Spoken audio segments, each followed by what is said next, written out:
សំពះលាពងលាម៉ែកុំបារម្ភកូនមិនអីទេមើលថែសុខភាពផងណាស្នាមបាតជើងនៅលោកទាំងពីរ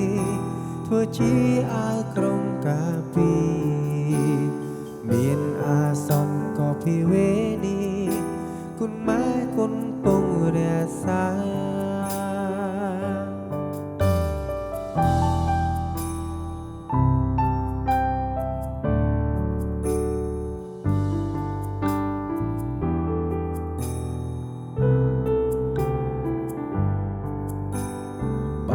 នៅផ្ទះមិនសូវឆ្ងាញ់ទេនឹកម្ហូបនៅផ្ទះអ្នកម៉ែបាយលីដីវាមិនអីទេហូបឆ្អែតហើយទៅមុំទីឃ្លាតពេលនេះមិននឹងពេលណាអាចជួបគ្រួសារម្ដងទៀតពេលសន្យានៅថ្ងៃដែលឃ្លាតនាំជោគជ័យមកនៅលើផ្លូវតែមិនខ្យល់ស្រស់ថ្លាតែពេលនេះអាកាសទ្របដណ្ដប់តែសាយពលនឹងក្លិនឈីសំលេងក្រហឹងពេញព្រៃដែលពួកព្រី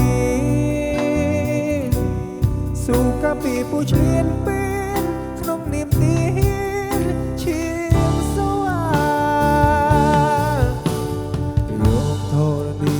ធ្វើជាខ្នាយកត្រង់សេធ្វើជាភួយដល់ដប់កាយនារីត្រីមួយលាក់ខ្យល់ឯនឹងរងីសូមបិទភ្នែកសម្រាប់បនទិញសំស្អែកឡើងយើងជួបគ្នាលើដែនដីដែលខ្ញុំការពីប្រជាស្រង់ថ្លាដូចមក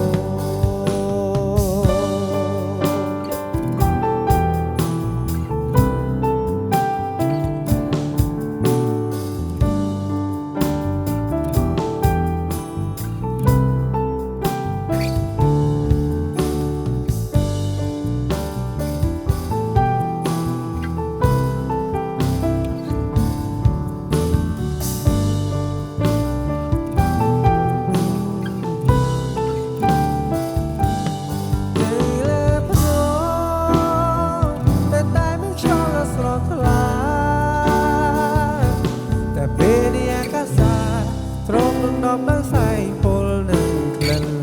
ឈីសំលេងក្រហឹងពេញព្រៃដែលពួកព្រីស៊ូកាពីពូធៀនពេលក្នុងនាមទីឈៀងសវ៉ាលោកធរណីធ្វើជាខ្នាយកត្រង់សេធ្វើជាភួយដោយរាត្រីមួយលាក់ខ្យល់លែងនឹងរងងារសូមបិទភ្នែកសម្រាប់បន្ទិញសំស្អែក